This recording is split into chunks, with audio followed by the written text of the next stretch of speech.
I'm Stila Webb. And I'm Shuvom and I'm going to write my first fiction novel this year. And I'm going to film it. And we're going to release one video every week. And if you keep up with Stila's word count, by the end of 2017, you'll have your book this year. Alright, welcome to week 9 of your writing adventure. Today we're going to talk about show, don't tell. One of the most overgiven pieces of advice that goes unexplained 99% of the time. So what does it mean?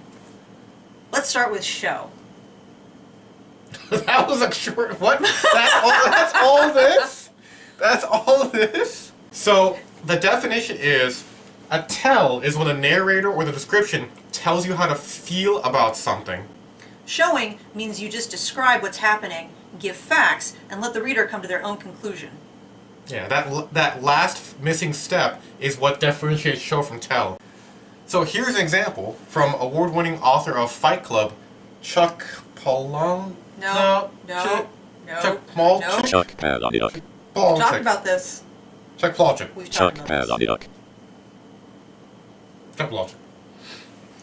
Here's one way to describe an interaction between two characters. Adam knew Gwen liked him. Okay, that's one way. Here's another way to describe that. Between classes, Gwen was always leaned on his locker when he'd go to open it. She'd roll her eyes and shove off with one foot, leaving a black heel mark on the painted metal. But she also left the smell of her perfume. The combination lock would still be warm from her ass. And the next break, Gwen would be leaned there, again. Notice the difference. One just tells you what he knew, the other shows you what she was doing that led him to that conclusion, leading you, the reader, to the same conclusion, hopefully. Yeah. And notice this difference. The first way was 5 words. The second way was 63 words. That's 10 times longer. That shows you that showing is actually a lot harder to do than telling. Telling is so easy. Showing is so hard. But one of the running jokes we have in our writers group is when we read something, we tell people to make it more visceral. Like that's our stock comment, is make this more visceral. Of those 2 examples, which one was more visceral? Oh, number 2. Yeah, because you got to feel, you got to see the skid marks on, not skid marks. Whoa! You got to see the black mark from her shoe on the locker. You got to feel her warm ass as you turn the combination lock. So it was a lot more visceral, and it, people think Chuck Palahniuk is saying, thinking is abstract. Knowing and believing are intangible. Your story will always be stronger if you show the physical actions and details of your characters and allow your reader to do the thinking and knowing, and loving and hating. So we'll put a link to that in the description if you want to go read it. But it's not just description, it also works for dialogue. Dialogue, example. Tell. The guy was an asshole. Show. Hi, I'm looking for someone, a man, tall, dark hair, white knit cap. He would have passed by just a bit ago. The street tough gave her a look up and down and sneered. Bitch, I'd dump your fat ass too if you look like that. Go to a gym, chunky butt. Notice that the guy's dialogue showed that he was an asshole. I didn't have to tell you he was. It's pretty obvious. But notice again, that takes more imagination from the writer, it takes more time, and so the thing that probably misunderstood about show, don't tell is authors think you should always show, and never tell. The problem with that, though, is it gets exhausting. The two are... We're keeping that in. No. The problem is show and tell are both tools in the writer's toolbox, and you should use both of them. The point is to know which tool to use in which situation, by what each one does. The thing that really defines it for me is pacing, and importance. We'll talk about that at the end. Here's an example of when you have too much tell. A good way to see this is go to Netflix, find any low-grade fantasy or sci-fi movie that has an opening voiceover. No one would have believed in the early years of the 21st century. From the dawn of time we came, moving silently down through the centuries. Mutation. It is the key to our evolution. The war had all but ground to a halt in the blink of an eye. So much tell! Why is that there? Why is that needed? Just find a way to show us that they're in the Hyborian age, or the robots had invaded, or whatever. Let us infer that. Yeah. But if you want a great example of someone doing this, go to the opening scene of Rear Window by Alfred Hitchcock, and it just pans through the guy's room, and just by showing you the person's room, you know everything you need to know about that character. Watchmen does a great job of this in the beginning too, when it does its very famous montage opening credits. I agree. So if there can be too much tell, there can definitely be too much show. I'll do it. What was wrong with how I did that? Everyone knows there can be too much tell, but a lot of people don't know there can also be too much show. Consider this scene from the recent hit movie Suicide Squad. Imagine trying to write out this scene of the description. Imagine trying to write this in a book. This would take so much. It's such a beautiful, vivid scene. It's a great show. Why What is is it it there? showing us? What does it do? What's the point? How does any of this pay off? What does it have to do with the plot line? We already know the Joker's crazy. Is this just showing he's more crazy? It's details about something we don't need to know anything about. They thought it would look great in the trailer, and it did, but why is it there? Another way to find too much show is a game we like to call Flip to a Random Page in The Lord of the Rings. Because if you do that, you flip to any random page in Lord of the Rings, in the direction the land rose in, wooded ridges, green, yellow, russet in the sun, beyond which lay hidden in the valley of Brandywine. To the south, over the line of Windowill, there is a distant glint like a pale glass where the Brandywine liver made it, and it goes on and on and on. You can flip to almost any random page in Lord of the Rings, and there'll be a description of something that never pays off again, that doesn't matter. So when do you use show and when do you use tell? What's the point? What are these tools used for? What do they do? Tell is a great way to get things done quickly. When you don't need emphasis, you don't need detail, you don't need your attention drawn to what's happening, you don't need to know anything in particular about it. It's just a quick happening. We drove the car here. Done. End of story. Yeah. Show, again, is when you're trying to set a mood. Remember we talked about last time about how your characters react to things. You know, emotion, something, action, choice. Emotion, reason, anticipation, choice. Okay, emotion, reason, anticipation, choice. You choose what you're trying to show, and you can use that, you know, whether you're in a horror book or a sci-fi book or romance book.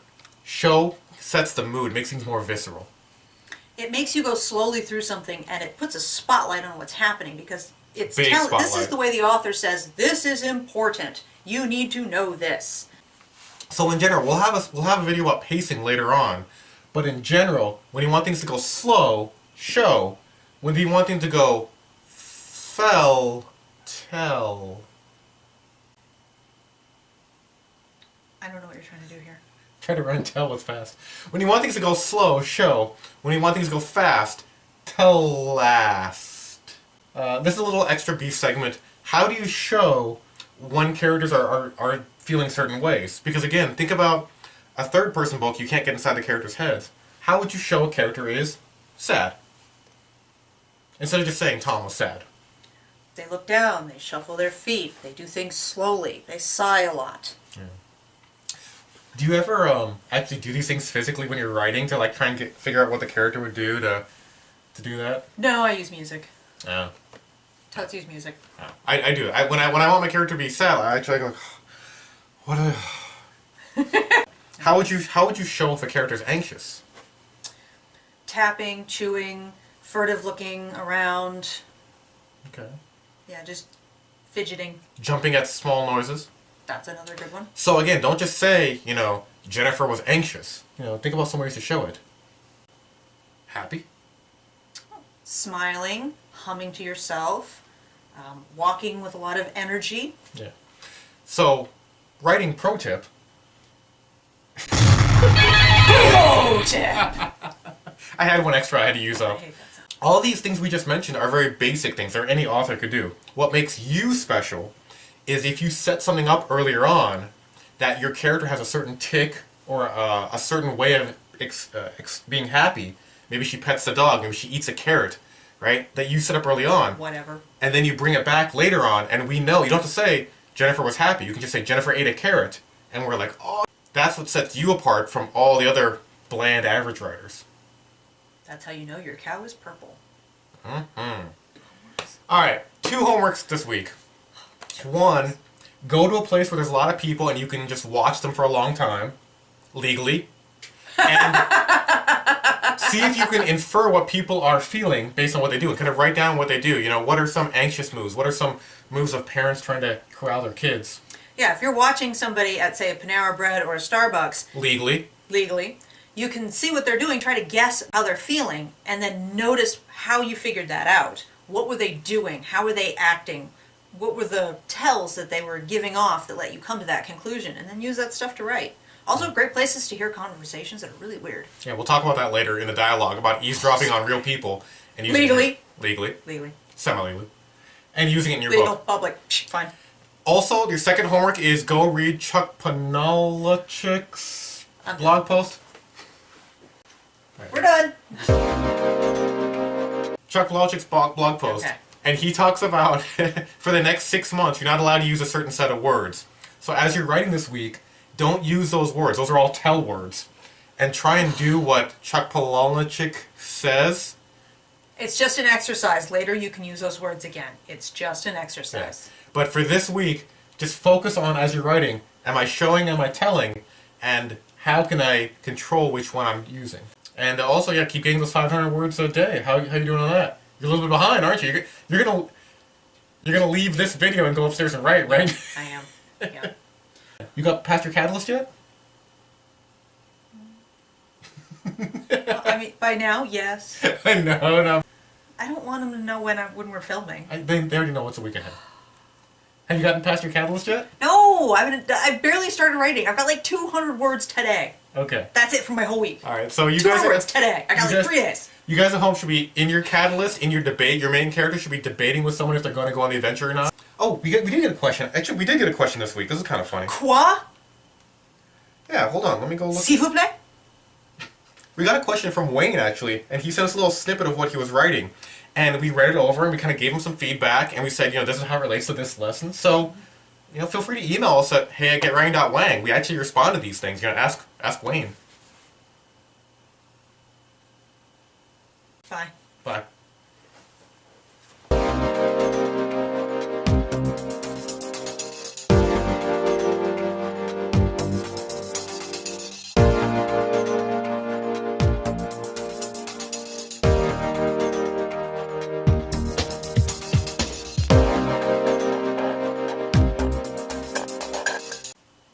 That was a cow. Sexy cow. Well, no, the cow's rounded and then straight legs. Woman. Cow. Pretty much the Cat. same from here. Dog. That's a Wagging tail, okay.